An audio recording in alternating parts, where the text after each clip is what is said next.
What's up, guys? Welcome back to another episode of the Honest Tattooer podcast. This episode is brought to you by Tattoo Smart, and we're very excited for the episode we have today. We have a very special guest, and for you guys that don't know him, his name is Lior. But first of all, I'm joined by Matt Truiano. Matt Truiano. You know what's funny? That's exactly how your name always gets spell checked. Yes. Matt Truiano, my co-host, and finally back. It's been too long. It's been very long. G Money. What's up, guys? G-Money. Hey, G Money's back. You've been missed, bro. I know. You've been missed. I'm back. We're always the two, like, me and Matt always kind of like agree mostly on things. We don't have you to be like, fuck that shit, bro. You guys are wrong. You guys are wrong. I like this guy on your cast. Like you said, he totally brings a whole, it's like a band, and then We get balanced. The one thing you bring to the band, and you're like, whoa, this is what makes it sound like, yeah, no, absolutely. For sure. I'm G-Money. I'm the undependable drummer. Dude, I'm a metalhead. I love undependable drummers. That's awesome. Before we get into this, Lior, for the people that don't know you, let them know where you're from, how long you've been tattooing, what kind of tattoos you do. How much time do you have? My real name is Lior. I'm known by Liorcifer. I do very scary tattoos. I'm known for horror stuff for many, many years. In 2 months, I'll be tattooing 30 years. I started in Israel. I started apprenticing at 16, started tattooing at 18. I'm old and 47 now. I moved to the States in 98 and moved to New York in 99, and I've been a New York tattoo artist ever since then, and pretty much I'm back in New York. So you started tattooing back in Israel. Mm-hmm. How was that? Oh, especially around that time. Look, that being said, exactly. Growing up in Israel and the whole, even the tattoo, like people are like, what was the tattoo scene? I'm like, what scene? What are you talking about? You mean And that was going to be my next question. Like, are people really getting tattooed over there that much? Nowadays, yeah. Now. Enough. Which still, I'll get to that in a minute. When I started, it wasn't really, it was kind of like, again, I got tattooed since I'm 15. I have in my forearm since I'm 16 and shit. So I was got a promised prison right off the get-go. I was a long hair guy with tattoos. Starting a tattoo there, it was a big no-no on all ends. There was about maybe 6-7 artists in the whole country. No way to talk to anybody. So all you saw was a couple of bangers, maybe a couple of European guys that came with a decent piece. The one magazine you could get there was Skin Deep. And it was only in Virgin Records, which we had about 4 stores in the whole country. So that was the extent of any kind of like how far you go with it. That was the scene. That was the scene, yeah. The scene that nobody wanted to see. That being said, luckily for me, when I started tattooing, it was like January 95, the Big Bang hit. The Big Bang meaning, again, nobody got sleeves, but it became okay. That's actually the same time our version of viral, I don't even remember how old you guys are. I think Mesa is about my age at least, or close. I'm 40. I'm about to be 42. So I'm 41. Fuck you, early 40s. That's young. Yeah.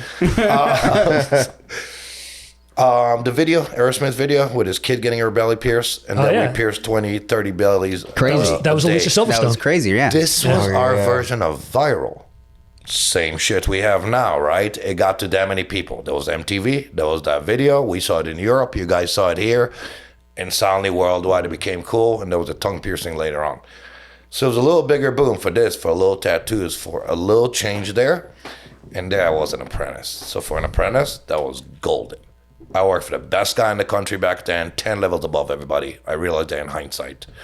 And there I was doing 10, 15 bangers a day as an apprentice. Dang. So that was like, wow. Thank you, right? It was like the best of the best. What was the cost of a tattoo? I don't remember. Probably the equivalent of our $50, but even lower. I wouldn't know because I was an apprentice. You weren't getting paid, were you? Do you want me to go in on this? Exactly. Do you want me to offend all you kids bitching about it? I did 2 years for free to learn. Mm-hmm. And then for the 3 years left that I worked there, no matter how much money I made that guy, I made $1,000 flat a month. I did 15 tattoos a day and about 10 piercing a day. That didn't matter. You know, some people are advocating for that. They should just get a paycheck. Doesn't matter how many tattoos you do. You do 20, you do 0. You should get the same paycheck every week, no matter what. And I can tell you right now, and look, I really, I'm angry enough. I'm really doing everything in my power nowadays. I'm not nearly as busy as I'd like to be and blah, blah, blah. And I've seen you guys talk to many artists, from Joe Capo to younger artists. We're on this shit now. This is not our fault. You live in a fucking Kardashian world. This is why everything is thin down. It is what it is. That being said, I hear people saying, like, the ones you talk to, a few that get paid or that pay for their apprenticeship $50 a week or whatever. I'm okay for paying for my shit, dude. I still pay my dues every day. I'm okay with it, and it teaches you what it should. No. The guy I worked for in Israel, because there was only 6 artists, because he was the only guy in the mall in the middle of Tel Aviv, could squeeze it even more, and I was a kid. Yeah. So, in hindsight, no, fuck that guy. There was a level when I was making a little more money in tattoo for 2 years. You should have given me a couple of bucks. I think for a month he gave me something like 10% and said, no, you're making too much money, and dropped it. This is a little different. Again, I can't, in hindsight, I have my thoughts. The people advocating for this and that, I've heard you guys talk to many people. There is no specific way to do anything. Yeah, there's no right or right. There's nowhere. We live in a different world, and I understand everything. That being said, I don't care if you're a tattooer, you're a fucking carpenter. Easy come, easy go. Honest Tattooer is brought to you by Tattoo Smart. They offer digital design tools for the professional tattooer, helping you save time and make your clients happy. Make sure to check out some of their best sellers, the Spit Shade set, the Needle set, advanced 3D body parts, and one of my personal favorites, the Snake Kit. With a vast collection of ready-to-use Procreate flash stamps in a range of styles, including neo-traditional, ornamental, illustrative, Japanese, floral, and more. Listeners can use code HONEST20 at checkout to save 20% on any Tattoo Smart order. And if you're not going to give enough, our industry used to be family, whether you're in Israel, in Pakistan, or in fucking America. And we used to run it a little more like motorcycle club. The door wasn't open at all for everybody to come in. You did enough to get in there, and you showcased enough again and again how much you wanted. So I sat and put my head down and lived as I should. I did. We were in Tel Aviv. We had VIP to everything. We still had our fun. We had our shit. We were tattoo artists. And everything came with it that I'm not supposed to talk about because that was the 90s. But the matter of how much to pay or not, I think like everything, like you don't get paid when you're in college. You're paying college, right? I don't see anybody paying you on the account and one day you'll be a doctor. It's, you can treat it how you want. And I don't want to be the angry old guy now, tell you it's right or wrong. I let everybody do what they do. And like we all know here, you can be the best parent in the world and end up with a serial killer. Yes. So it's still on, like John says many times, it's on you choosing who's your people. Who are you going to tattoo? Who are you going to teach? And who walks through your door? It's not only your clients, not only a friend, and especially when somebody comes to work for you, that's on you. It's a part of filling out where you go from there. When I started in Israel, yeah, it was a big shit show. But hey, I've used it to my advantage. Since he wasn't paying me percentage, dude, I set my ass and fucking took all the time in the world and all the tattoos I wanted to build a crazy portfolio. That when I moved to Miami, nobody knew my story. All they knew is what my quality is. What can I bring to the table? What can you do? You were smart about it. Just do your head down and work. You got to make something out of it. Yeah. And if you're not getting paid, at least build something, at least learn something from it. I said this about COVID, dude. If all this COVID didn't teach you something, that's on you. There was a lesson to be learned there, and that was your one time of a chance to do it. Yeah. And if you just spend that year with nothing, you're an idiot. That was your chance. I was stuck in Europe and came back here and realized that this is home more than anything and other stuff. This is what it is. I think it was the same thing with my apprenticeship. And again, I think everybody who's been to old school apprenticeship went to one thing or another. You said it before that you worked, I think, last few episodes I've seen with you, not last in order, that you said something about who apprenticed you. Did you guys talk to somebody who opened a shop in Long Island, I think? And you said that you think in your apprenticeship what was given to you, how you were taught is a little different, which is why you don't have an apprentice. Yeah, sort of. I've done 2 professional apprenticeships for 11 and a half years of the first 13 years of my tattooing. In America under Paul Booth, or the second one, and the first one in Israel for 5 years. I was taught very correct. I will give both of them that. That being said, people are people. While I was taught correct, I was fucking eating a whole lot of ramen soup. So Yeah. This It's part's going to just- sound crazy right now. But for people that don't know, who is Paul Booth? They know. I know.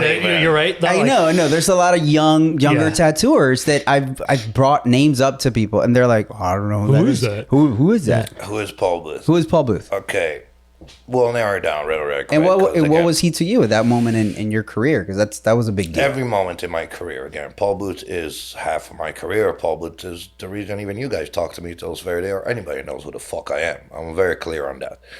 That being said, he also ran a cult. Paul Booth, okay, black and gray goes like this, and it's very simple, and I know you kids don't care about 5 years ago, or young ones, sorry. I know, I keep calling them kids. I live like a 20-year-old. I'm no one to give anyone shit.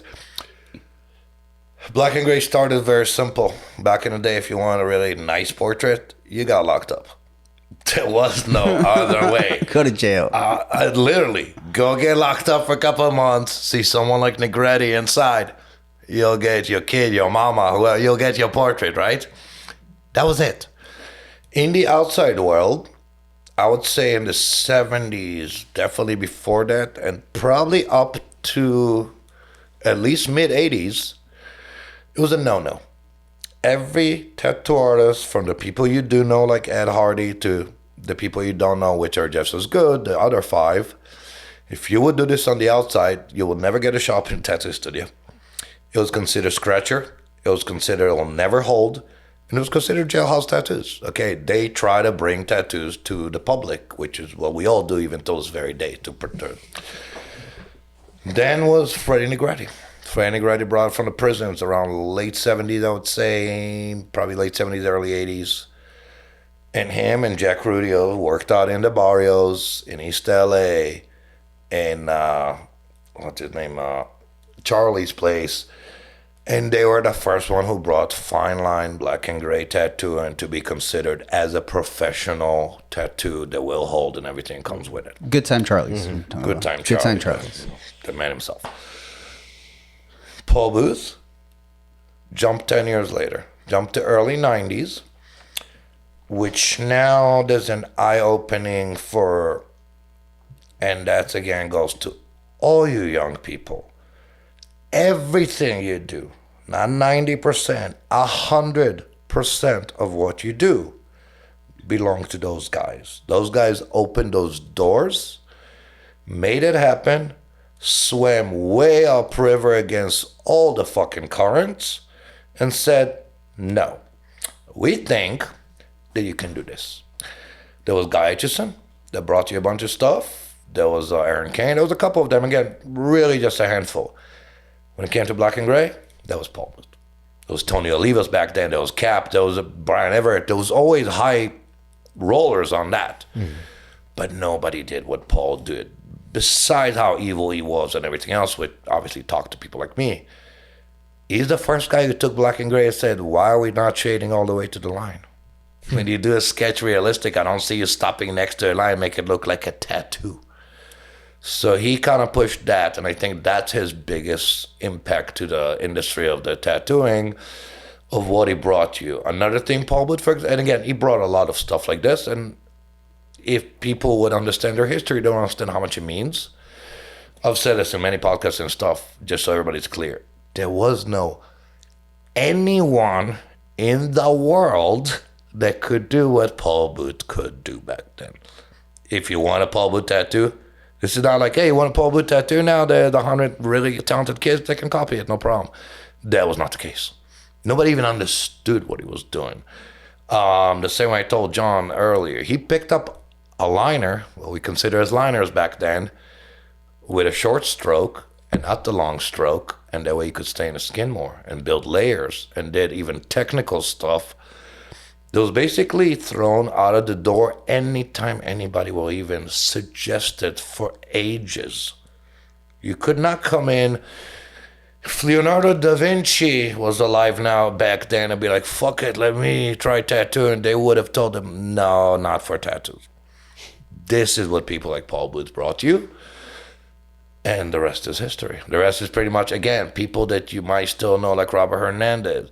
Definitely people you know, like Carlos Torres, which really took black and gray to a level that I've never seen. All the big names you can mention nowadays, which is a lot, none of them would even exist or even exist in his head to start tattooing that it can be done. That's how much of a jump that was. And I think that was like kind of like early 90s.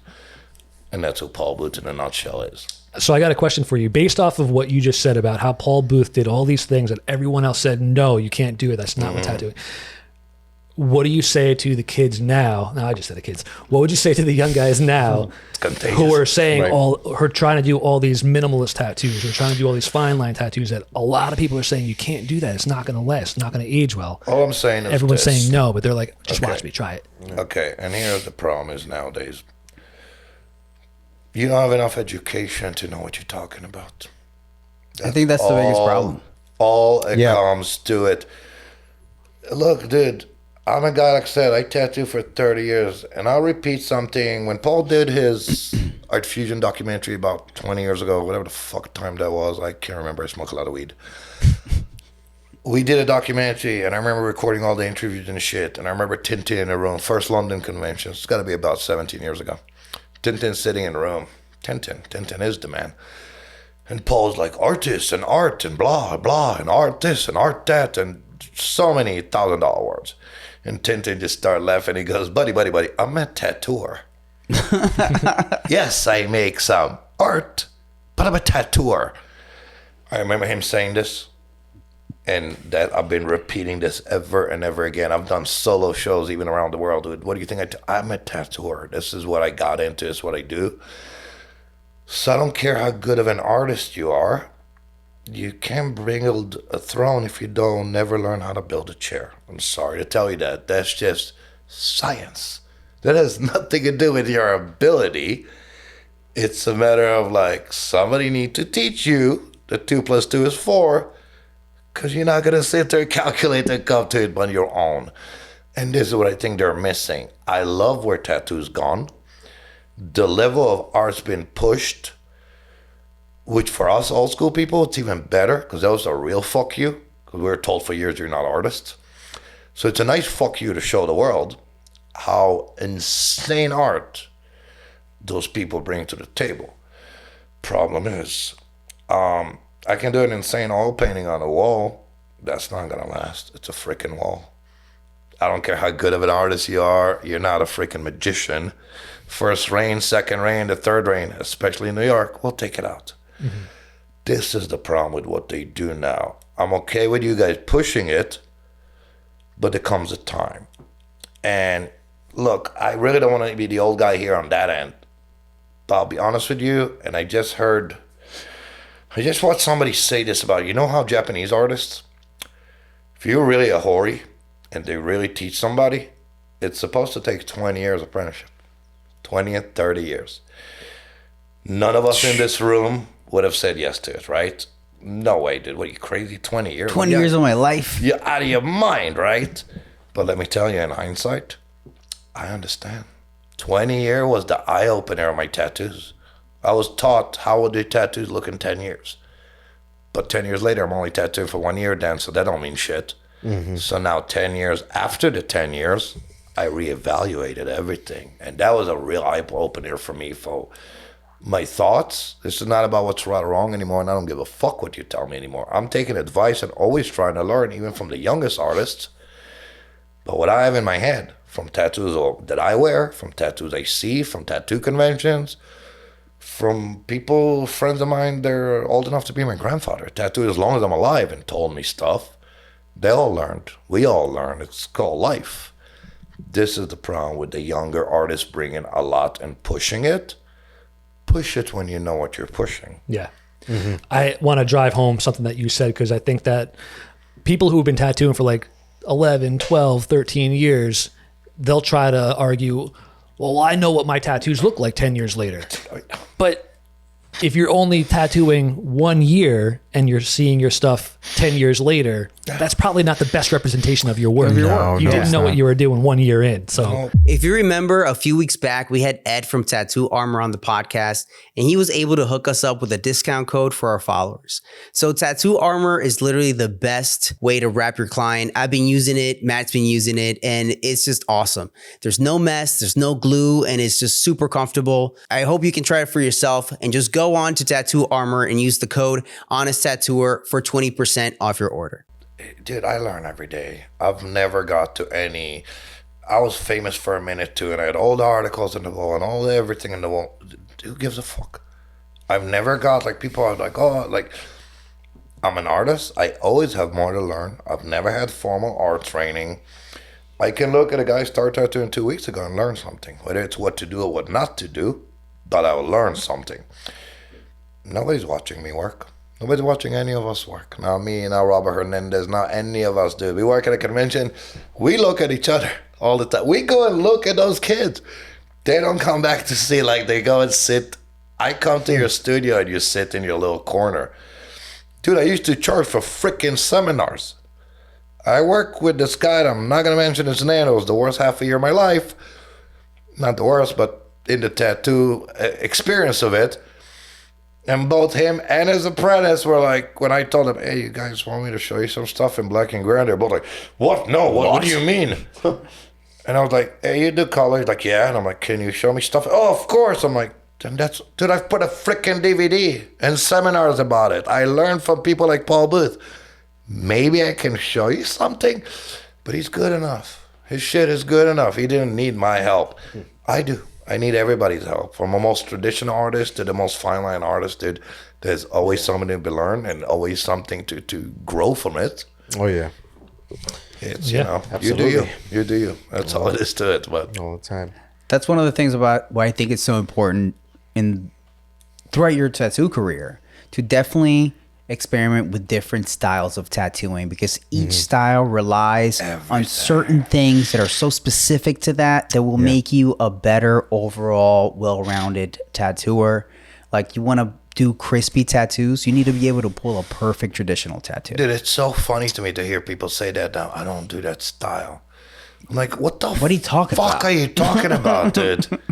It's like, it's not really my style, you know. Dude, when Bug started doing cubism, what do you think he was doing? It was all traditional design in a cubic way.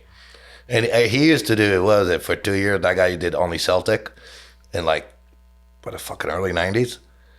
And I asked him once, and like, you want to be a good tattoo artist? Go do 2 years of Celtic, dude. You'll know all the lines, from the finest line to the biggest line, from the shading to the color, all the little tricks. What do you mean you don't do this? So you want to tell me your art have, I don't do black and gray. So your art have no shading? Really? Nothing? Not even one? Not even one. I don't do this. So your art have no outline? Not even one? For fuck's sake, you know what I mean? But it's exactly that. I think, in my opinion, we subgenre thing a little too much now. You know what I mean? It's kind of like almost like, this is where I'm going. And I'm like, dude, you can be a computer genius now. It doesn't realize what happened when the computer shut down, that it could just be the electricity. That's how dumb we're talking, right? To the level of like, you really never looked here, huh? Like, nothing on the side of it. I'm like, you know, you need electricity to work your machinery, right? Maybe learn something. So I've been reading this book, and it's about globalization and about all of these things, but ultimately they said this one thing about like industrialization of, you know, industries, right? Where at some point or another, they figured out, like, big companies realized that instead of having, you know, like somebody or a group of people learn how to build a whole car, it's a lot more cost effective and quicker if I only teach you how to put a tire on. Well, wasn't that the whole Henry Ford and the assembly line thing? Right, Yeah. right. Just specialized jobs, right? And then when you think about it in like now in the computer age, right? There's people that only know how to put on like a little chip into a computer, but they don't know how to build the whole motherboard. Or there's somebody that knows how to just solder these things. Yeah. Because then all the secrets of how to put everything together stay only at the very, very top. But I've always looked at you know what I'm saying? Because yeah. then, like now, that person doesn't know how to put everything together. They don't have the whole recipe. They don't have the whole recipe. Good, They I've only know how to looked. do one little bit. So then, like later on, that person's never gonna become a competitor. Right. They don't have the secrets. They don't know how to put everything together. Well, you And I see a feel place like when- Japan, dude. Why do you think Japan succeeded? Because they have that mentality. They're all a cog in the machine, but they're okay with it, and they get paid, and they go home, and they know perform. this what makes the machine a whole. We don't have that anymore. The hive Every mind. schmuck, dude. If everybody helped 2 people in their life, this world would be better. But everybody wants to be a hero. There ain't nothing is enough anymore. Everybody want to be the influencer. I'm like, who the fuck are you? You're like a 14-year-old kid. But I know, but like you said, I know all this and I'm this, and people buy into it. That's the problem.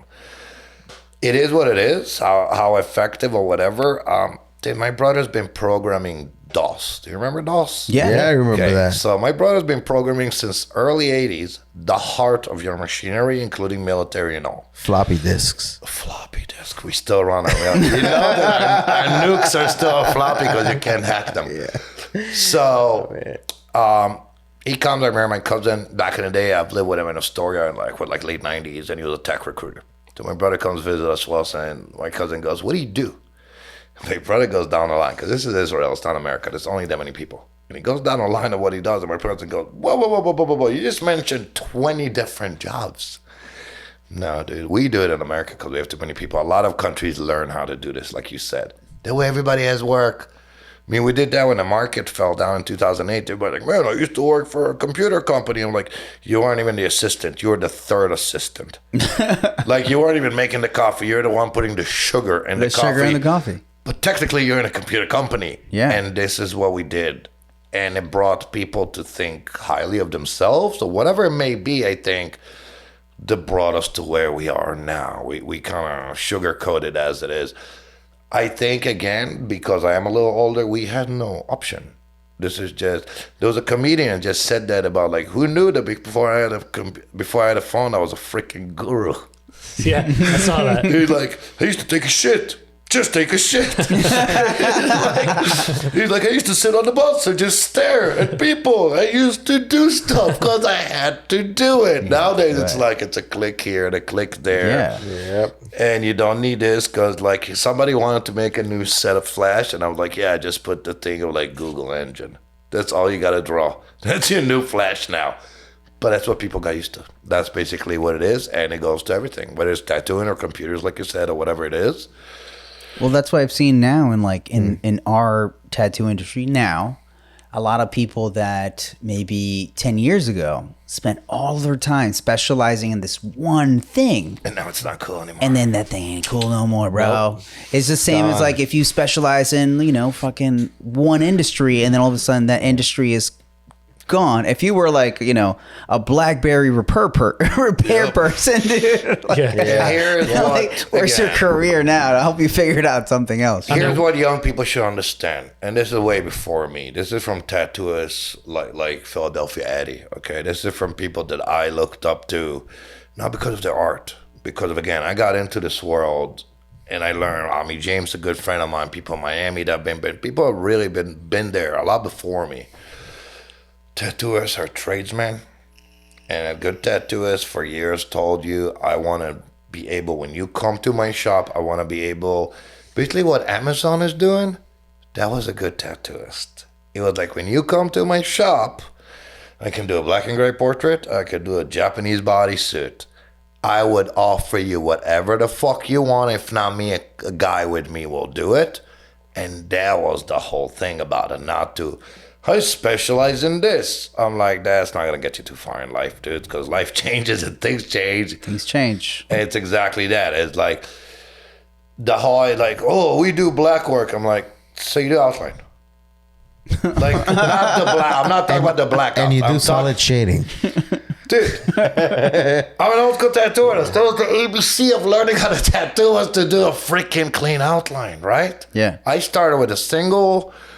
I moved a little further up. Then I moved to the States. I moved to bolder lines. But I was taught by the book how to do it from a single to round. We have, this is the Law Hardy thing, the Knights of the Round Shader. That's what we did. We were That's taught, funny. again, dude, when you're taught, like military, like schools, like everything, when you went to school, they didn't go, all right, let us teach you how to write a fucking book. They go, first of all, let us teach you how to write. So- It's as simple as that, right? But here we are now, so. After I got the chance to sit down with Matt and John on the Honest Tattooer podcast, the Force of Focus got amazing feedback when it comes to the Hello to Healed process, networking strategies, and most of all, creating your own personal brand and culture. So I want to give you the opportunity to take 15% off by coming to join the Force of Focus arena.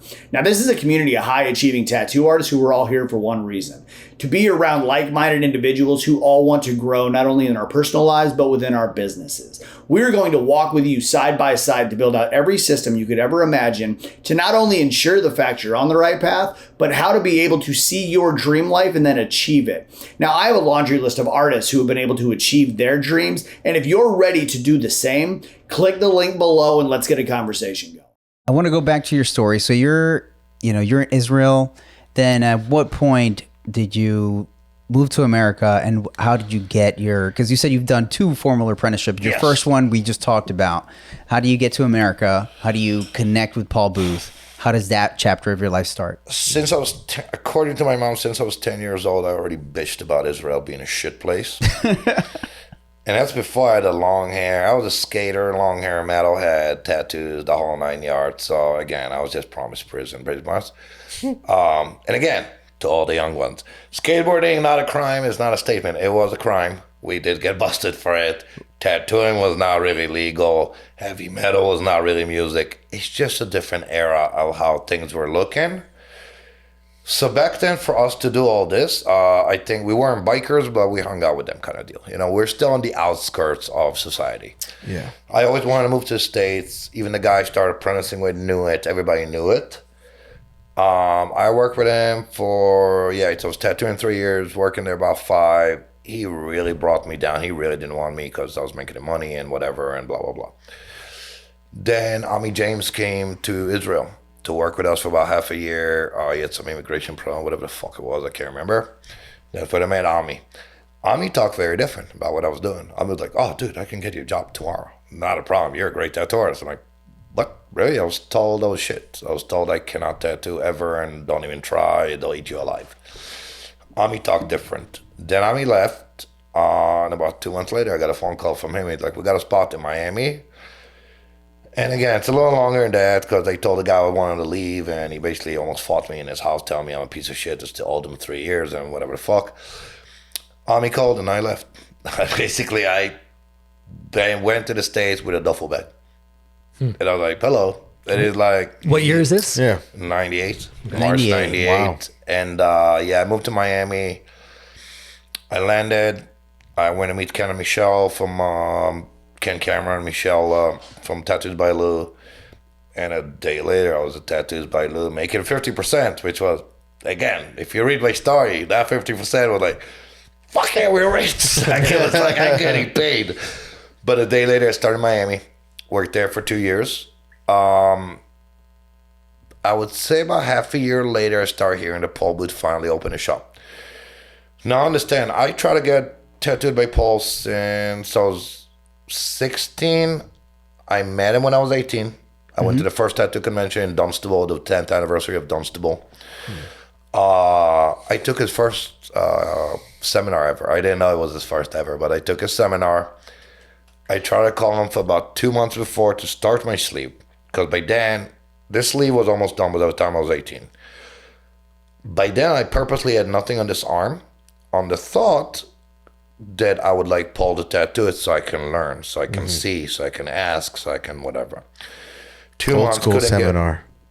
Pretty know, much. getting tattooed and and again, learning. people ask me all the time with apprenticeships nowadays, dude, this is how we did it. Yeah, go Yeah. get tattooed. You Yeah, didn't okay. walk into somebody's shop. You went in there. I went in there. I started helping them once a week. I started hanging out. I started getting more tattoos. Yeah. So by the time I asked you, you knew who the fuck I was. You knew I'm not just another guy trying to take your job. It was a little more personal. And again, you're a prospect. You paid a little more respect of it. So I met him. Couldn't get all of them. Stood and watched him work for hours, obviously. And I was tattooing 8 months. I didn't know. That blew my mind, dude, back then. All of them blew my mind. Because what the fuck did I know? And they're like, people are rattling and moving and they don't even give a fuck. They're just tattooing them. And I'm like, I would have died, right? So I'm watching him and shit, kept in touch. When I'm in Miami, he opened the shop. He had a color artist, I think it didn't work out or whatever. And sure enough, I got divorced there in my first marriage. I'm divorced 4 times. I got divorced. I was depressed. I wanted to get the fuck out of Miami anywhere because I didn't like Miami. And sure enough, I hear that Paul might have a spot or whatever. And I'm like, you know what? Fuck it, whether he has it or not. I moved to New York. And then I started working with my friend Kevin Q and Fat Cat in Astoria. That's where I lived. It's also where 2 days ago on 9/11. That's where I watched the building go from my roof. Yeah. But after working with Kevin, same shit. Now I'm in New York. So now I can get more tattoos by Paul. Mm-hmm. And now I did exactly what I did in my first apprenticeship. At least 1 day a week, I would go to Paul's place. I would help them with whatever they could. I would just hang out. I would just get a little more personal with him.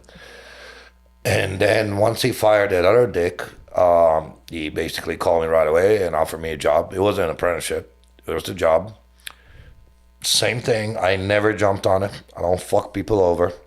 I told him I started from 5 days in Queens, 2 days at Paul. And within a year, I did the switch to 5 days at Paul, 2 in Queens. And eventually it became my apprenticeship when he realized how serious I was. And there I was, Paul was first apprentice. Weirdly enough, this little used to be skinny kid from Israel. But yeah, that's how I got my second apprenticeship. So how long did you, because you just said you were working 7 days a week. I was about to ask the same thing. Yep. I was like, how long were you working 7 days a week? Yeah, how many years were you working 7 days a week for? Since I was 17 until maybe 30. Shit. In Israel, again, if you want a part of that, just so apprentices understand what we used to do. We couldn't buy shit, right? We couldn't buy needles. We couldn't buy anything. We became a part of the APTA. I mean, my boss was, then I was too, the Association of Professional Tattoo Artists that Lal Hardy used to run in England. Because you couldn't get equipment any other way. So we would order our shit from England, go through custom in Israel with tattoo needles, so you had to release them because it's some tattoo shit.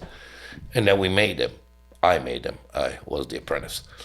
So basically, for 6 days a week, I would either just apprentice, meaning cleaning the shop, handling the clients, blah, blah, blah, the stencils, the whole 9 yard, and then tattooing and piercing later on. And on the 7th day, like Shomer Shabbos, that's when I made hundreds of needles for both me and my boss to work with all week long. So we did have new needles, but I had to make new needles every week and sterilize the rest of the tubes or whatever the fuck. Yeah. So that was a 7 day. And I don't really, I'm a workaholic. I have no issue with a 7 day a week, which is why you guys have families and I got nothing. But didn't you just see the new Lewis Black? No, I haven't seen it yet. But he talked about COVID.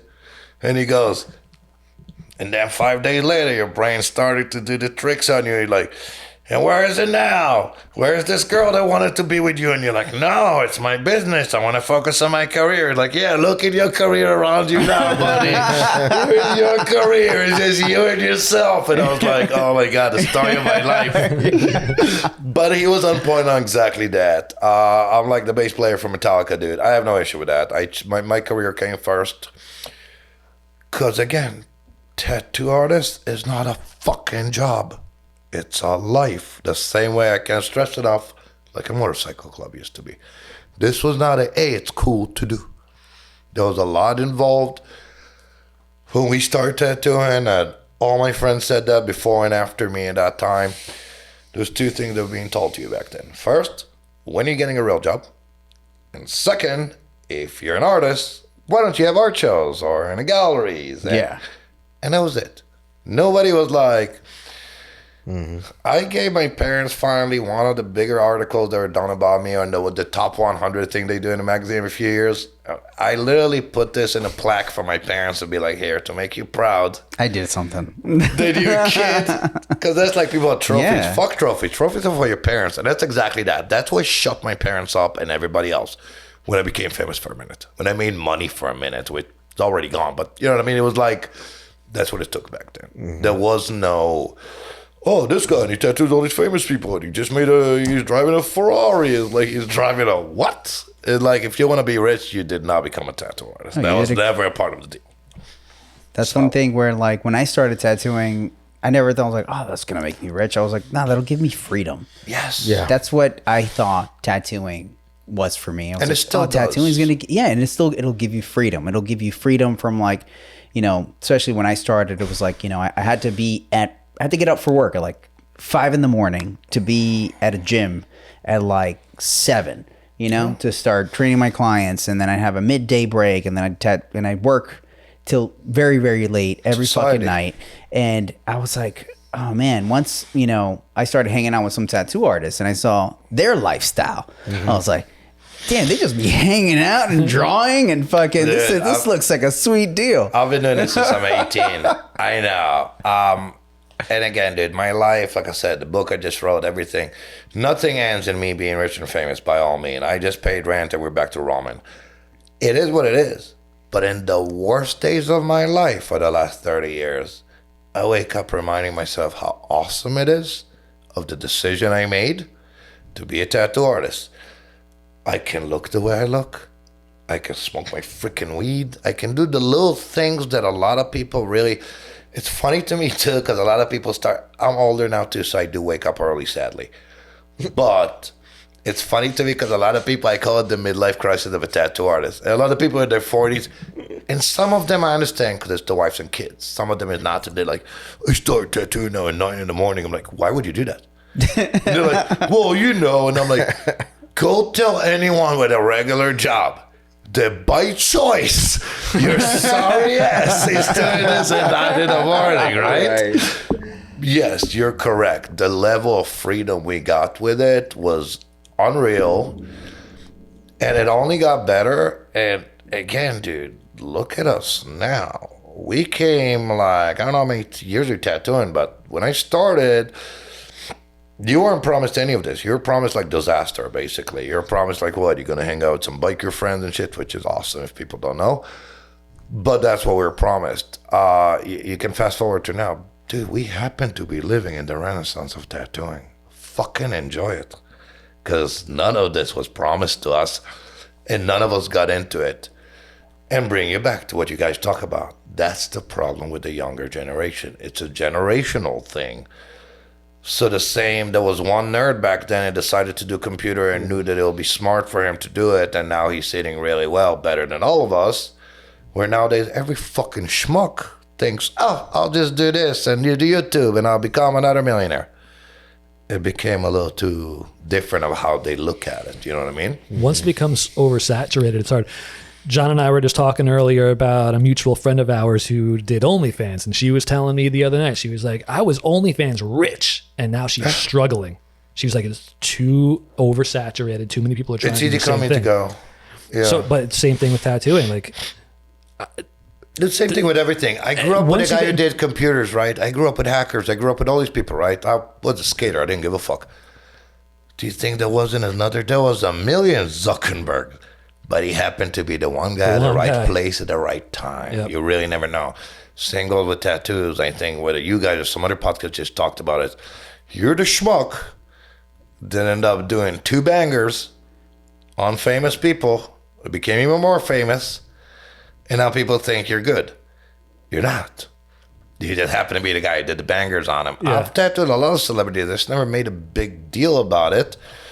And nowadays, here we are. I'm like, should I call? I've tattooed Deborah Gibson in Miami. And another guy from the Knicks and shit. I should look him up now. I don't know. This is what we're doing now. This is what's going to impress you? The little fucking pink rose they did 20 years ago? That's just what it is. I can't argue with it. It is what it is.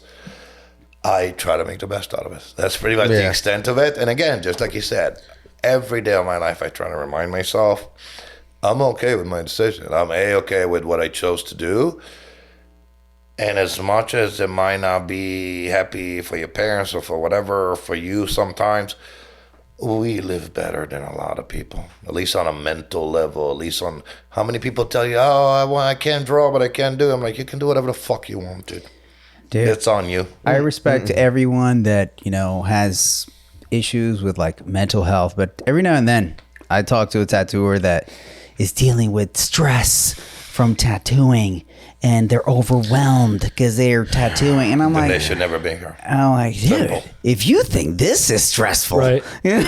like, go work at an ER. That was You know what I'm saying? Like, if you're that has to work overnight dealing with like the worst shit ever, go work at like, a Fortune 500 company that has like quotas and fuck, dude, that shit is What was it up? And you're like responsible of like $1 million budgets. yeah. What was it? Bill Burr made fun of it. That Oprah said. I'm stressed. I'm stressed. Bill Burr said I got that, this that drawing Oprah said tomorrow. that I'm being so a mom. stressed. I gotta walk Like the 4 honesty. dogs tomorrow morning. Dude, there's people dealing with insane amount of stress in their jobs that are like, how do they hold it together? I don't know, but that's what they get paid. They get paid the major big bucks. Because people don't see shit, dude. It's the same thing again with this whole war thing, whatever, growing up in Israel. I have no opinions. I have no political, no religious opinion. People are people. But, buddy, take a look around you. Why do you think I moved to America? It's a beautiful country. I have a lot of friends that grew up in South America. I have a lot of friends that grew up in a lot of shitty places in the world. Talk to them. Go see what real shit looks like, buddy. When there's nothing in sight, when there's no food, when there's no... What do you mean a future? Your future what? How hopefully you'll eat tonight? Like, people have no concept of what's really out there. They don't. But that's the world you live in. And again, look, social media and everything else, that's their job. Just like news. Their job is to get people on board or whatever it is. So they made this whole thing kind of like the books for dummies. So everybody can think they're special and everybody can technically understand what they want to understand. But this is where we are. Yeah. You know what I mean? Mm-hmm. There was, and again, I'm not that old, but we grew up in just a different thing. And the people before us grew up in even harsher times. That the little things did mean that much to them. That you could see the people who live in the woods, the joy from just having food that night, right? Yeah. Like the little... Here it's kind of like, I always say, in America we have what I consider as white people's problems. Like, seriously, dude, man, you never know what real problems look like. Those people it's millions of people that live in shit. Yeah, You know? there's people that complain about like, they're like, oh, healthcare in America sucks. And I'm like, yeah, until you go to another country and you get hurt and you go to the Wait hospital and 4 they're hours. like, well, or they'll just tell you like, well, you have to pay now. Yeah. If not, we're not going to treat you and you can leave.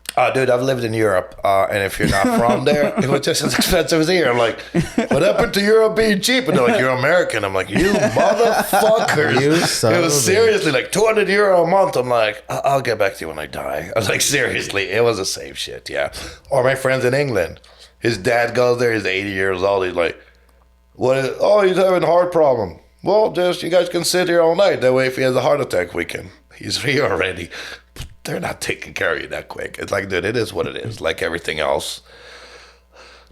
It's, again, tattooing, same shit, dude. It's just the world you live in and how it's being perceived or how people take it or whatever. Again, we used to have, like I said, Paul Booth, those people. They used to be the headliners of tattoo conventions, right? Mm-hmm. The one tattoo convention a year in one state or whatever, not the 14 a week. Yeah. You know who gets a free booth? And I got to that level too, just like Joe told me the other day. That we got to that level. We got our flights, we got our hotels, we got everything comped. We can just go, make some money, hang out with friends. It was lovely. Yeah. Yeah. Nowadays they go, who are you? No, we're having this guy from episode 56,000 and season 17,000 of Ink Master. He's the guy who gets everything for free because he's the guy who brings Ink Master, which I heard they're going to have a whole convention about it now. I can't argue with it, sadly. Mm-hmm. That's on you people, because people are the enablers here. So we're going to either wake up one day and snap out of it, or don't bitch to me later why it happened, because that's on us. That's on what's going on around us in general. It is what it is, And again, I told Gabe earlier, 30 years later, dude, even 2 years ago already, in my opinion, and from my experience, and I've toured the world, I still tour the world for many, many years, treat your clients better. That's all that matters at the end of the day as a tattoo artist. I've seen people I've built an international clientele. Yeah, great. Then came COVID and I was broke. It doesn't work like this. I have so many friends and people I met around the world from a little town. And they stayed in a little town. and the town let them get better, and they took care of the community, and the community took care of them, and they're doing way better than me. And any given day, they can get sick for a few days and still be okay, and they can still walk down the block to their fucking studio every day. So there's two sides to all those things. And at the end of the day, beyond, again, I know we're tattoo artists. And I know a lot of people love to be like, I'm the artiste. Dude, we did not invent a fucking wheel. You're only drawing on skin, from the best of you to the worst of you. That's all you're doing. It's a craft. It's an artistic craft, but it's a craft nevertheless. And that's just all it is to it. You know, that's really... It's a relaxing thing once everybody will start understanding it, dude, because that's all it is. You're doing a service here, but you're working hand in hand with your people. Mm-hmm. And that's that, you know. Whether it's the people that work with you or around you, dude. I hate doing this. Last few years, I'm finally with Hustle Butter now for about a year. I've never jumped ship. I've been with shops. I've been with them for years. I liked my crew. I liked my family. This was not just people I go to work with. It's the same people I go to drink with and go to shows with. When I go around the world convention now, I go hang out with my friends. That's all it is to it. I want to see my friends. I want to have some dinner somewhere or see a concert somewhere. Mm-hmm. You know, but like you said, every second people to get like an article and a half and I have 10,000 followers. I'm like, good for you. I don't know what to tell you. I'm like, does it work?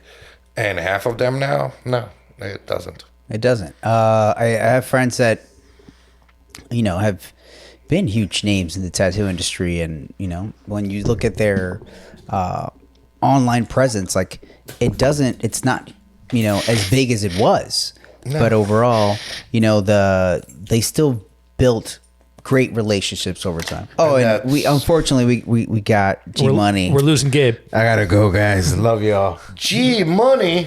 Yeah, I got prior. You good, brother? Later, brother. Later, brother. Later, brother. Let him in. No, you're 100% correct. And you know what?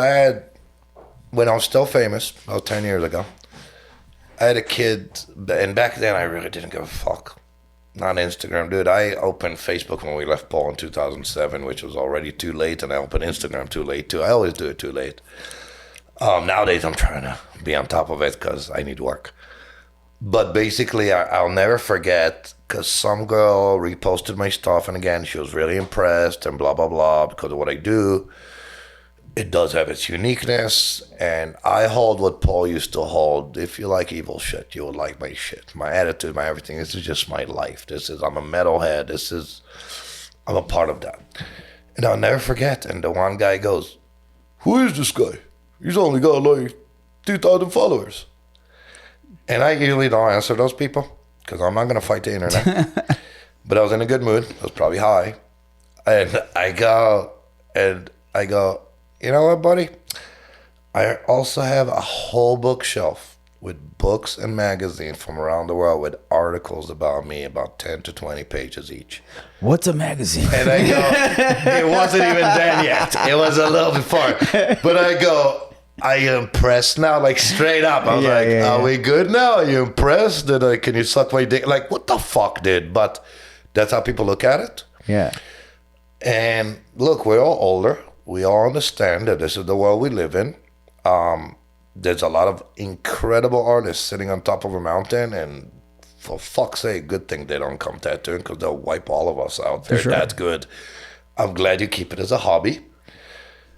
Paul Booth told me something. It's one of the smartest things I ever heard from him, and it still sticks with me. And he said, Lior, in life, everything is 50% carnival.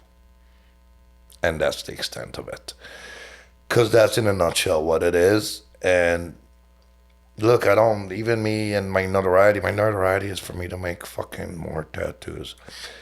I just wrote an autobiography just to make more tattoos. I want you guys to know who the fuck I am, to let me keep tattooing you. I'm not trying to off it, you know what I mean? Yeah.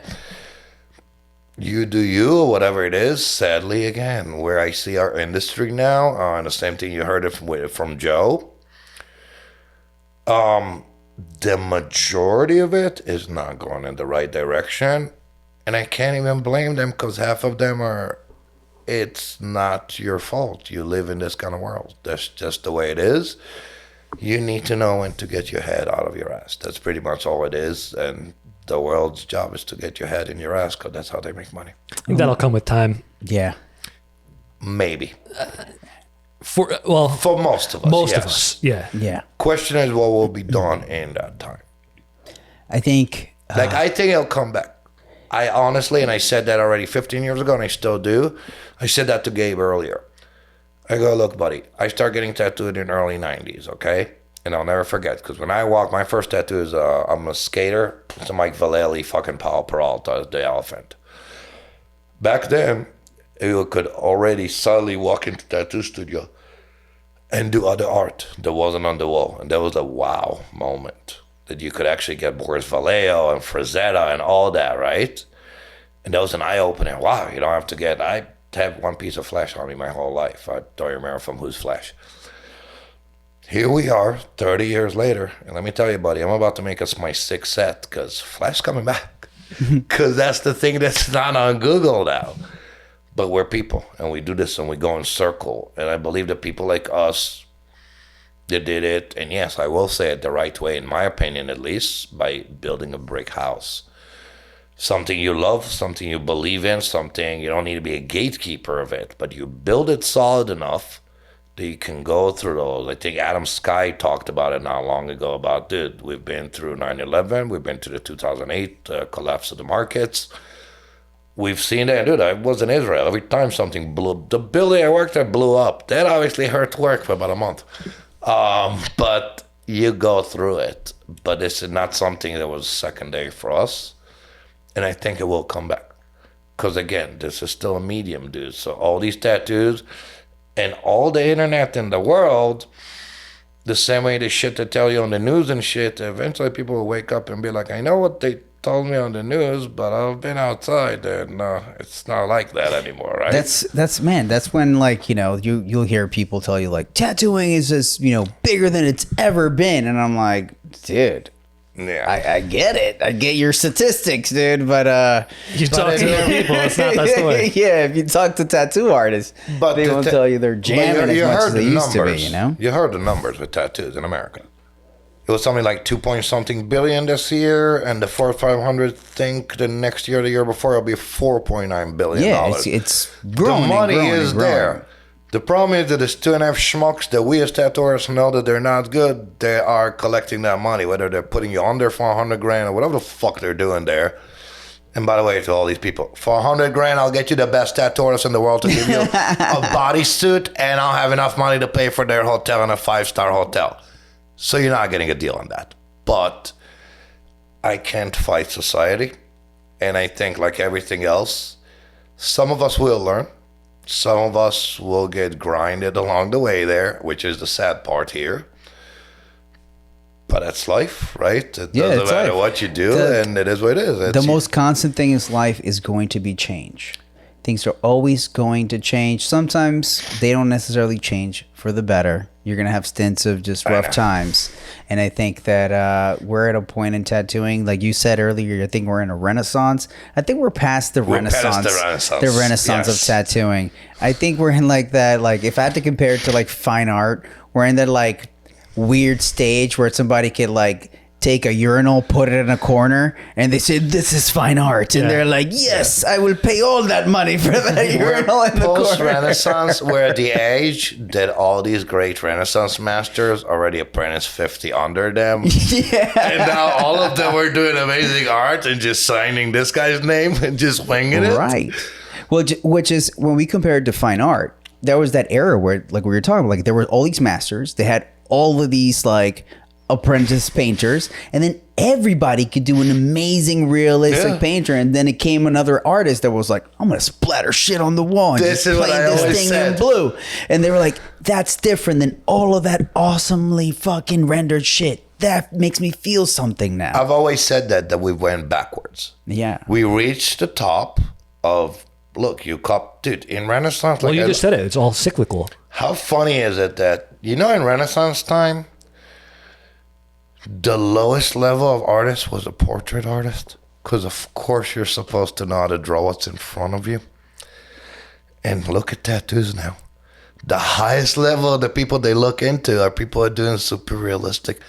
They're super good in copying the picture. Well, I think that like it used to be, because like in the realism like world, it was you could do a realistic portrait. And it's like, can you do a realistic portrait the size of a coin? Like now it's like that's the extra layer. It's like, yeah, I want that super realistic portrait, but I don't want it big. I want it this big. Dude, I sat with Jeremiah 3 years ago, and we talked about that, Jeremiah Barbo. And it was like, we're trying to take it easy here. I've sat with Joe Capo too, dude. I can talk shit all day long. It's not really talking shit, but observation of how I see things, whatever, and I'm allowed to see it that way. That's pretty much no matter right or wrong. Then Jeremiah brought up the microrealism, which I'm not sure if any of you are. Those microrealism thing gets $5,000 a day to do those things, which we know is not going to last. They take forever. Now, I started laughing, and he goes, "What do you think will happen?" I'm like, "What do you mean? Exactly what will happen?" And I go, "I will tell you more than this, buddy. I've been in New York since '99. I've seen in Neil Gupta's tattoos. I've seen what happened to them, exactly what you thought will happen to them. But look, if your client, which is the enabler, is okay, like a Neil's client, to be the guy in the Guinness World of Record, and that's worth his $10,000. Same way the guys who used to get my tattooed by my boys in Miami Ink would pay $5,000 for a $300 tattoo, but they got their picture, they got their little. They knew what they didn't pay for the tattoo. They paid for the whole experience. Yeah. Then we're good. But when people start, the problem is that people really confuse the in between here anymore at this point. And that's the way you sell it, right? I'm this, I'm that, I'm what. Dude, I don't give a fuck. Your tattoo, and dude, I'm older now too. I judge in competitions and did it for many years. You come to me with a tattoo, the first question I'm going to ask you is, how long did you get it done? And if it's 6 months ago and it looked like 10 years ago, that's not a good tattoo. Mm-hmm. Mm-hmm. I'm sorry to tell you. Regardless of who did it, right? Yeah. Dude, I've seen those ultra realistic in conventions in Europe about 15 years ago, and I was shocked. I was off my feet, shocked. This is even physically possible, right? To even do the detail, the everything, the color tones, like blown away. But it's still a tattoo. And the beauty, in my opinion, a good tattoo artist knows how to do a good tattoo. I've talked to Bob Terrell about that years ago, and it took him a minute to understand what I'm like, how do you make your judgment call? He's like, what do you mean? I'm like, see the picture, buddy? You see what you did? You still did a tattoo. But it's like he didn't realize it for a minute. I'm like, you still did leave that line next to the line. You only made a little lighter shading. Why? Because you had a different background. Like, you did some tricks there. Which every good tattoo artist, it's how big your bag of tricks is. Your big bag of tricks is to make whatever art I want into a good tattoo. Meaning a tattoo is going to last. A tattoo, I have people come up to 20 years with stuff. They don't need a touch-up. They don't need anything. It's a good tattoo. It was done as a good tattoo. It was thought as a good tattoo. The full shading portraits you see now, it's incredible level of art. But if there's no breathing area, then it still looks like one great thing to me in a few years. And if you don't believe me, wait till you get older like me, buddy. I carry tattoos on me for more than 30 years, and I do them for 30 years. I have seen it. I've seen it from my art, from other people's art that I work with, and from people that did it even before I started tattooing. Mm-hmm. I look up to people like Tintin. Tintin, in my opinion, it's one of those artists, and there's a few people like him that knows how to ride the wave. That's the beauty of it. He knew how to do it when it was illegal. He knew how to take advantage of the TV shows. He knew how to take advantage of whatever and still do a good tattoo. And that's the beauty, because, dude, I have seen Tintin do uber realistic Renaissance painterly color tattoos and a bunch of the French guys in mid-90s. They look just as good as the artists nowadays, maybe with a little less bells and whistles. And you can talk to any one of those artists and be like, why did you stop doing it? And they'll be like, because I've seen what happened to it with the years. I saw it later. All of them. Benjamin Moss, they used to tour with, used to do that. Because you need some black. Because you need some stuff to hold it. Even Guy Aitchison tattoos that he knows are not going to last. We all know. But he'll show you on his computer. I remember when I first met him and he showed me that, and he'll blur it out and he'll take the colors out. But you see, like, he's like, you see how solid my outline is? See how solid my composition is? So no matter how faded and everything else, and all the bells and whistles will be gone, you'll still have a solid tattoo. It's all that foundation. It's You need a about solid foundation. knowing. This is what I mean. It's about knowing. And dude, again, the same way. Why did you go to school for whatever years? Because you needed to learn ABC and then grammar. You need to learn, in my opinion, how things should be done theoretically, no matter what you do in life, in order to know exactly what you said earlier with the guys bringing new stuff to the tattoos. You need to know the rules in order to know how to break them. You can't just break the rules without knowing, because you're breaking some fundamental rules that are not going to be in your advantage. And that's what I think with tattoos you see nowadays. You cannot tell me that really all these thousands of people I see on the train every day, all of them ask you to have a tattoo that looks faded? Really? Really, dude? Oh, no, that's just my style. What, not putting it in there? What do you mean, dude? It's like, there's black. You don't have to put black in water, because this is what you look like you did. Yeah. You kind of scratched it on the skin, and that's pretty much where we are, and it is. And look, again, I have friends like Carrie Barrow. I have friends of people that do it for a million years. And that's the funniest thing, that young people don't like listening. I do. I used to love my grandfather, everybody's stories. And they will tell you exactly what I tell you, dude. It's all going in circle. And every few years, there comes another guy that thinks he's bigger and better than everybody else. And he brings something nobody thought about, because he's like the Stephen Hawking of it. And a few years later, he realized that, those guys did it years ago. They just don't do it anymore because they know it doesn't work. That's Simple. the part that's interesting about tattooing now, that it's like a lot of people that are doing things, they become huge, big name tattooers, Not going to last. but they never look back at anybody that attempted anything that they're doing now. Nope. To see, somebody else probably tried this before, because they think like, no, I invented this. I'm like, no, somebody probably tried it. And Dude, they were like, I'll maybe never this is not so forget, great. quite a few years back, I drew a whole sleeve with one big face. One huge face. It was after I was hanging out with Phil Blue for a while, and he loved doing that kind of shit, but I did it in my style. And it made sense. And I did my sketch. I always do my sketch on fucking printout, which is another thing they do now, and I used to do in my seminar. So I do a print of an arm, and I'm like, how did I never think about it? That works.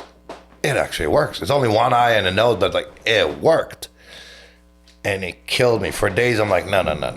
If I came up with it, it means that somebody already came up with it. There's no way that I just can't. Nobody came across it right. I'm like, I'm missing something here. Yeah. And I found a few artists that are like, it's funny, like Geitz and a bunch of people like that. And I'm like, hey, check it out. And they're like, yeah, I tried that years ago. Don't. It's not going to work. I'm like, that was basically the answer I got from all of them. And they're like, yeah, I'm like, I figured you guys, that's why I'm coming to ask you, because that's just me. And they're like, yeah, let me show you something. And they broke it down right away. And I'm like, yeah, that's what I thought. I don't want to name any names, but I've seen some conversations online from some pretty well-known tattooers who are giving seminars teaching other people how to work in this specific style. And then other tattooers have been around, was like, hey, just want to let you know that all the things that you're teaching people of how you're tattooing has been done, and it doesn't work, and that's why we're not doing it anymore. Yep. So you're setting all these people up for failure. And then the artist would come back who's doing the seminars, like, try to shit talk. Like, you don't know what you're talking about. Techniques have advanced. I know what I'm doing. The artistry is better now. They don't want to accept the fact that other people have done it. They don't want to accept it. I can't argue with any of this. The sad reality is that you're 100% right. The other sad reality is that this is, again, that's the world you live in, dude. I can sell you a piece of shit. If I had $1 million right now, and I would get a great guy that's a promoter, I'd get a great guy that's the king of the fucking internet, I will sell you that piece of shit with so many bells and whistles on Amazon for another $1 million, and you will thank me for it. Mm-hmm. And this is the world we live in. That's a part of everything nowadays. People learn that there's a way to sell everything, and that's just what it is. It's sad for someone like me to see it in tattoos.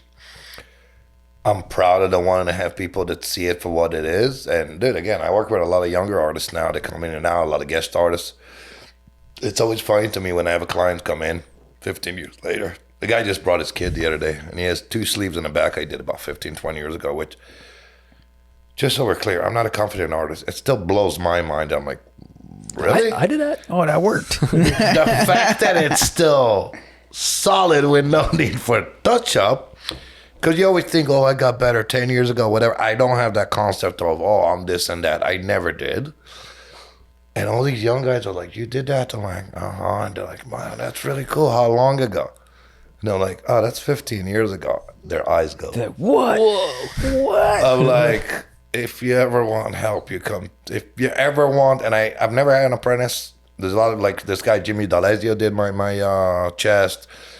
I worked with him since he started tattooing 12 years ago. As a few artists, you give me the chance, I'll talk to you and I'll walk with you, buddy. I'll give you whatever I got if I can be of help. And that's what I did with a few people. If you care to listen, that's that. The same way I do with other artists for my own art. You know, but no, there's something to be said. There's something to be like, listen, the fact of who's doing the seminars, because that's just how it is. Because if I want to do a seminar again, I only have 3,000 followers and nobody gives a fuck. They're not going to look at my work. They're going to look at the followers, and that's going to be the end of it. Yeah. Which I think it's kind of like where things shifted. People were looking for guidance from people that had experience. Now people look for guidance from people that are popular or famous. And that is kind of like the bar of, but how, like, they know what they're doing because obviously they have like 200,000 followers. But they must know. How can you argue with it? You live in a world to the chick that did porn and her daddy got OJ out of fucking jail, became more famous than the Queen of fucking England, okay? So anybody looks at her or other people like her, again, rappers, whatever it is you made that's up there nowadays, even movie stars. How can you let them argue with that when they're like, those people live like royalty. So if you're that tattoo artist and you're driving a Ferrari and dressed up in some Louis Vuitton thing or whatever the fuck it is, go tell this kid that this guy know nothing. Be like, I don't know, this guy knows something because he must be doing something good. Look at this. The wealth. It's called the donut effect. There's so much good shit around that you don't see there's nothing in the middle, right? But I'm getting a little too old to argue with this, dude. I understand. Like a few years ago, I finally made a banner that says the band that I tattoo. I'm like, is this what gets me my work? I don't know. I can't argue with it. Yeah. That being said, again, even the filters that people said or whatever on the internet. Look, dude, I'll play the game nowadays because all that matters to me is that my tattoos still look good in real life. It matters to you to communicate with my clients and shit. I'm not going to be there to give you the speech and explain to you this picture is photoshopped or whatever. So we do what we do. We do what we can, on that end. That's pretty much all we can do, in my opinion, in the hope that somebody will wake up one day, And I think because tattoos, and that's what people keep forgetting, this is not a banger, buddy. It's going to be with you for the rest of your life. So all your bells and whistles, you might be good for now. And again, you might make enough money you won't care anymore. But for people like us, you'll be good in 10 years too, because your shit will last. I think it'll speak for itself. You know what I mean? It doesn't matter how you sell it anymore. My art will sell itself when you go, hold on. How long is that? They will wake up. You know what I mean? In my opinion, at least enough of them will.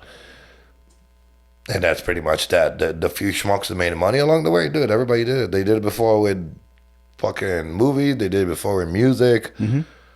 There's a lot of boy bands that don't even know how to sing. They just look the part. And now they're sitting on gazillion dollars and telling you in a magazine what they think about stuff. And I'm like... I was going to say that you have actors and musicians giving their political opinions, and everyone's thinking like, "Oh, well, he's famous. I should listen to him." Like, what the hell does that guy know about anything political? Dude, I used to be hated by suicide girls. My colleague Tim Kern tattooed a lot of them when they started their shit, and I was hated because I never gave them respect. And I'm like, lady, I can see 300 of you ladies' vaginas for $5 a month. But when you come to me, you're all like, why are you talking to me like me? Like they're literally like come across as if like I'm offending them way before offending was cool. And I was like, you understand how my interaction with you is, right? This is what you sold me. But yeah, you come to me and be like, want me to talk to you like you're the first lady? I'm like, I just saw your vagina. It's a little, this is not how that works. But it's the same thing again. And honestly, I got a little older than I'm honestly trying to take advantage of it. If I can play the game and I'll do it, I'm not going to play into your algorithm or shit like that because that's too much. But I'll try to do whatever I can to kind of put it out there for people and hope that, again, if this will get to you, like, you know, and you will see my work, it will speak for itself. That's all I can really do beyond anything. Just funny to me, again, like you said, you live in the world like, this artist, I don't want to listen to him because he said this about politics. I'm like, this artist invented music and that music is great. So I don't need to be your best friend or your opinions, dude. Your music is still great. That's really all it is to it. Yep. Yeah. And believe me, I come from Israel, dude. Every few days, Israel gets pissed off with some artist that boycott them. We're like, fuck it, I'm not listening to Pantera anymore. I'm not listening to Pink Floyd anymore. I'm like, baby, you guys want to boycott the rest of the music in the world because they said some shitty thing about your country? It doesn't make sense to me. You know, I live in the real world. I'm like, I associate with people. I'm again, dude, I'm an old school metalhead skater. I never cared about the color of your skin, language you spoke, or whatever. We connected. Nowadays, in the name of progression, we've gone backwards. This is the way I see it, you know what I mean? You kind of thin it down a little too much. It's like, was it Joe or whoever said it, dude? People used to come into your tattoo shop. You come into my tattoo shop and you're tattooed, we're already chit-chatting. Yeah. You're a homie. It's a no-brainer, dude. That's like whatever reason you had to get more than one tattoo, we already there. I think the difference now, though, is like so many people are heavily tattooed that you never know. It could just be some dick walking in who's got an attitude. Don't matter. I will still try. You are correct. I will still try because this is who I am, because that's how I feel about it. And that's what always, like I said, again, I cannot put it in any other words, dude. This used to be a tattoo family. I'm not talking about us tattoo artists. I'm talking about all of us. Yeah, the artists, the collectors, we were a family. Why? For all the wrong reasons, but we were a family. Because we still dealt with society and what it had to say about it. There was a lot more thought about why. Are you willing to deal with it? There was a lot more entail for you to look like that back then. And I think it brought a little more. Like everybody brought a little blood, sweat, and tears into it to be a part of it and wanted to be a part of it. And if you got the one banger, didn't want it, or just a souvenir, that's fine too. But you weren't really a part of that family. But you did. I saw you in convention. I saw you this. And it was just a different world than what it is now. It shocks me that tattoo artists don't even go to conventions now. Oh, I'm not working it. Or I don't have anything to put in the I'm like, you should see tattoos in real life, dick. That should bring you to tattoo conventions, you know. See them in their natural habitat. There's tattoo community. Now we have a tattoo industry, and I feel like the community is small and tight, and the industry is big and spread out. Yeah. Dude, people are that symbol of the snake eating its own tail. We never know when to stop in good reason. We fought for many years to explain to people that we're not criminals. The tattoos are art and everything. And then we had to go too far and end up on TV and fucking shit like that. And be like the meme of like, let me tell you about my neck tattoo and my vegan bicycle. This is where we are now. Okay, well, somebody posted a picture of a guy with half his face with a trouble from the 80s. I go, how do I explain to you what this means? I go, in the 80s, for you to have half of your face tattooed, you're either locked up for life, never coming out, or you weren't in the Hells Angels, you're running the Hells Angels. This is how much of a meaning it had with that kind of level of commitment of what you just did there. Nowadays, you can be a 15-year-old with a freaking butterfly on her cheek, and it's and I need to be the one before you become caring about it. I need to be the one to pat you about it. I just saw some guy walking down the street. He was definitely not a tattooer. He was a young kid. He had the McDonald's logo tattooed right on the side of his Get shoe. out of Swear to here. I hope he at least works at McDonald's. I hope he gets free McDonald's for the rest Dude, of his there was life. a comedian that has a bunch. He used to be a gangbanger. He's a white guy, and he has a bunch of tattoos on his face. And he said the funniest shit, and he goes, "Yeah, so I meet this guy." The guy goes, "You a tattoo artist?" And he's like, He smelled "No." Then he goes, "Then no job." No job. That used to be the case. Like, if you were not a tattoo artist with a tattoo on your face, you definitely were homeless. Yeah, like like, it oh, wasn't that's an weird. option there, right? Oh, But man. it is what it is. Again, we just keep doing like you guys, like you just keep pushing and making whatever. I still wake up every day happy as fuck that I'm a tattoo artist. I meet amazing people from all over and corners of the world by doing what I'm doing. So I can't argue with it. And hopefully we'll, some people will wake up before we go any deeper. Yeah, man. And let's just, let's bring it up. So you wrote a book. What motivated you to just be like, hey, I have a story. I want to tell my story. And I like the way you put it. What motivated me? yeah, Sadness. you have to get it out. I have a story. I got to get it out. No, absolutely not. You tattoo how many years now? 17. Okay. What about you? Same. Same. Any tattoo artist. You don't even need to be me, not the Paul Booth or the touring or the bands on the whole blah, blah, blah, which, dude, I've lived quite a life.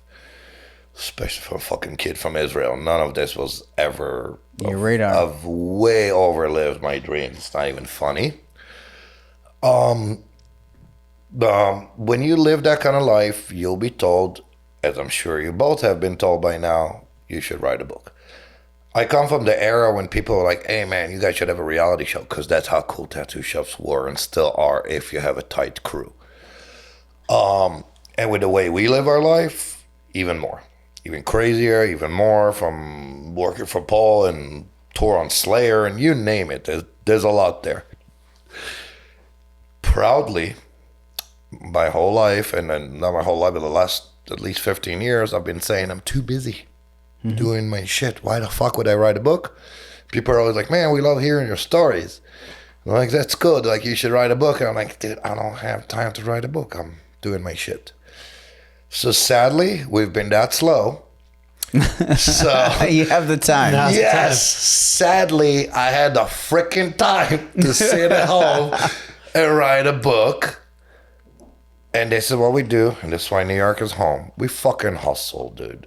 And a part of my hustle, if my little stories or my little thing or whatever gets me on your radar and gets me to tattoo you or your friend or do more art or keep me living this life that I love so much, this is why I wrote a book. Yeah. All honesty. It's not really, I was like, I will be honest with you, it's very cathartic. It's also crazy, like when you hear yourself say stuff out loud, right? And you're like, oh, hold on, now that I heard it, it sounds a little different. After 47 years, I admitted I'm PTSD. Growing up in Israel, explosions, growing up with people who survived World War II, then moving to New York, and a year later, 9/11. Life's been rough. So finally admitted I'm PTSD. Little things. Finally admitting after 4 marriages that maybe I'm the common denominator. And I think it's probably me. You're like, I'm learning a lot about myself the last few This days. was the beauty of this book. Yeah. So I put a book out there. It's been getting a good response so far. I mean, it was cost me an arm and a leg because it's a proper book and shit. But no, it's been going good. Why don't you name, what's the title of the book? Lucifer, I did it my way. I made only 75 copies and sold them out right away, and I'm getting more copies coming now. Because like I said, we don't have that much money, but I'm getting whatever I can. I'm doing an audiobook, all that shit. You should definitely read it because you have a great voice Yeah. for an audiobook.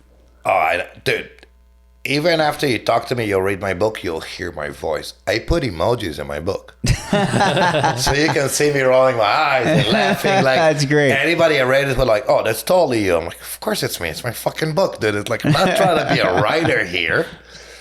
But I have friends that professional edited. Everything was done really professional. So that was being really nice. And again, because of years and people you know. No, so far it's been a good respond. Same thing why I get to do this with you guys and shit. Everything that helps me again to get to people's knowledge and get to do more what I love to do. To get to do my art, to do my tattoos, to do shit like that. In my opinion, what this book is, dude, fuck me in my life. This is not about me, and it's nobody's business. It's just my story, and it's for me, really.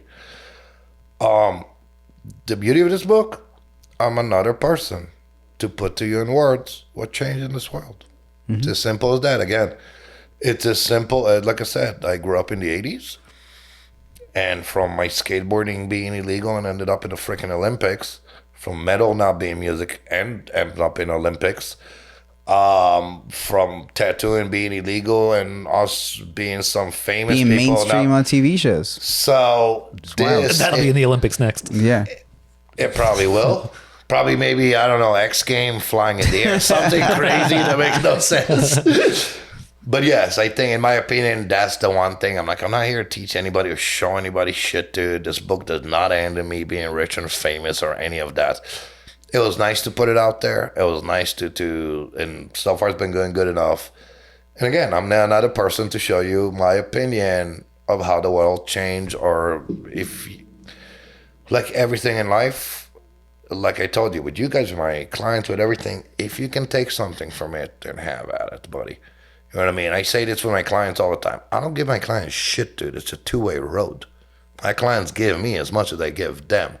There's a ritual here. There's a thing here that's going on between a couple of people. The bond of it, the whatever of it, right? And I think that's really why. So fuck it. Now I wrote, dude, I put an art book out before with my sketches. I put a comics out. I put a DVD out. And I put a book out too. All I want to do is tattoo. It's really the reality All for the of love it. of tattoo. All for the love of tattoo. The most emotional thing was my quotes.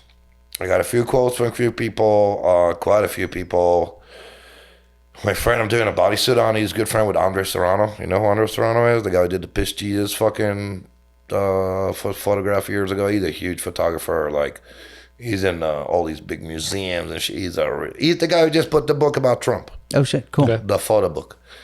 He loves my work. He quoted it about my work and complimenting me. People like Carrie Barbar, and from old school tattoo artists to bands I grew up and got in trouble for satanic scare. And like, all these like people like, so you true still draw evil stuff? I'm like, yeah, I made a career out of it. They're like, it's funny to me because I don't see myself like this. I never did. That was a humbling moment to do this, and I literally held it in tears in my house. I'm like, what the fuck did I just do, right? So it was like this. And I openly talk about everything in my life, including OD, including every little shit that happened in my life. Now I'm like the guy at the end of Pink Floyd The Wall, naked for all to see, and it's a little relieving. There's something about it that I'm like, whew. That's awesome, man. Yeah, that's pretty much what we do. So yeah, tell everybody where they can get a copy of that book. Me. Just straight from you? just straight from me, for fuck's sake. It will be on Amazon. I'm in the process. I actually just became a seller there. You guys want to sell anything? Amazon. Yeah, I'm going to put it on Amazon. There will be an audiobook. I'm hoping to get it at the Barnes & Noble. It's a little tricky. That's one of those fuck yous. It's like when I did my comics, I put in St. Mark's Comics. I'm like, fuck yeah. You know, or go on dude, Unimax have my books now. Oh, sweet. Do you know how nice it is to get paid by Unimax instead of paying them? No, I don't know. It's what the that's little like. thing. When I did my DVD, I'm like, I got paid from Unit. Like, it's those kind of little things Yeah, in yeah, life. yeah. It's like, we're getting older, dude. You come full circle to many things in life. I was on the cover of Deicide and Paul did it. Dude, I got arrested for listening to them Satanic Scare. Dude, I think that's This one is of how the- nuts it is, right? This is crazy life. That's why I love to talk to artists that are, you've been tattooing for over 30 years now. In 2 months, it'll be 30. Yeah. To 30 in 2 months. Started at 18. That's the whole thing, too. I went from making pizzas at 16 to apprenticing. I bet you that the tattoo industry now it's nothing that you could have ever fathomed, No. 20 years ago, 15 years ago, like what the industry. I don't think The that world now is nothing I could have exactly, fathomed 20 exactly. years ago, And I so. think that the same thing from now to another 15 years from now, we'll look back at this moment and we'll be like, wow, that was like, we were using cartridges. What? Yeah. Something's gonna change. Things have to change. They always things do. always do. And I can't believe we were using machines that looked like dildos. It was so shitty. I do want to make a video. To make my point and duct tape a needle and a needle bar to a real dildo and do a tattoo just to show you all that it's exactly the same. It looks the same and it works the same. Might not be that much control, but I'm pretty sure I can tattoo in it. oh man, better be a BBC. But you're correct. That's what I mean. I think, look, dude, I've done a lot of that shit in early 20s. I've moved really fast on a lot of shit. And here I was hoping to die at 27, and here we are 20 years later. No, the world's going to change. The world's always changing. What I do at this point, dude, I don't want to be that angry old guy. And in this industry, there's quite a few of them sitting at home, steaming every day of how the world changed on them and everything changed on them and they deserve this. And I'm like, dude, just take a look around you and enjoy what the fuck's going on. Like, seriously. And that's why I told you, dude, COVID woke me up for a minute for other reasons. My family still lives in Israel. A year ago, I tried to go see them. I'm hoping to see them in a couple of months. That woke me up again. You really never fucking know what's going to happen tomorrow, dude. So enjoy what the fuck you're doing. And what we doing, with the fact that me and you can walk into a store and not get escorted out right now because the way we look, because we might have more money than you ever even heard about, that's all lovely. Enjoy it. Fucking make something out of it. Stop being a bitch about it. Stop like crying about everything. You know what I mean? That's just the way I see it. And yeah, no, you're a million. It's scary how quick it changes now. That's the scary thing. Like I told you, I tattoo in people's studios and they bring their apprentice and they're like, you see, this is how we used to. I'm like, motherfucker, it's been 5 years. What are you talking about? And they showed them the guy with a coil machine because they still run coils for now. Yeah. But it will change, and in my opinion, like I told you with people like Tintin, learn how to ride the wave, buddy. If you're a good surfer, you can ride all the waves. That's the beauty of it. Be a king of your trade. Be like, know your drill. I'd love to do more traditional. Are you kidding me? That's homework. That's a no-brainer for me. Like, oh, I don't need to do anything here. Just do it. My friend told me years ago with the shading, was like pick a corner and shade from it. With the ships and everything. I'm like, what? Because I'm used to black and gray. You're like, dude, that's traditional. If you do a whole ship with the sails, you're like, you pick a corner, you shade everything from Rip out it. from that one spot. That's how it's done. And I'm like, I never heard that. That's smart. So it's like, so, no, I enjoy it for what it is. But yeah, it's you know. Well, man, I'm glad that you're one of those guys that are able to see the way that the world is moving and move with it, as opposed to sitting around and bitching and complaining. Because nobody's listening. So what the fuck is Oh, the that's point? true too. Yeah. I've spent so many years being angry, buddy, and I'm still plenty angry, but I got no time to fucking keep sitting around wasting energy and shit I have nothing to do I mean, with. you said it before. If you're a tattooer, there's really not much to be angry about as far as your career goes. No, and you can go anywhere in the world and somehow get a job, whether you, and again, dude, if you want to be a prima donna about it, you can go fuck yourself right now, okay? I never see and I never will see a difference between a guy who freehands bodysuits and a guy who bangs out fucking kanjis all day. You're still a tattoo artist. You're still dealing with people. You're dealing with pain. You're dealing with exactly the same shit. With the decision of people for the longevity of a tattoo, that's all there is to it. So for any one of those that came and think they're doing any one of us are fucking favored, they can fuck off. That's pretty much that.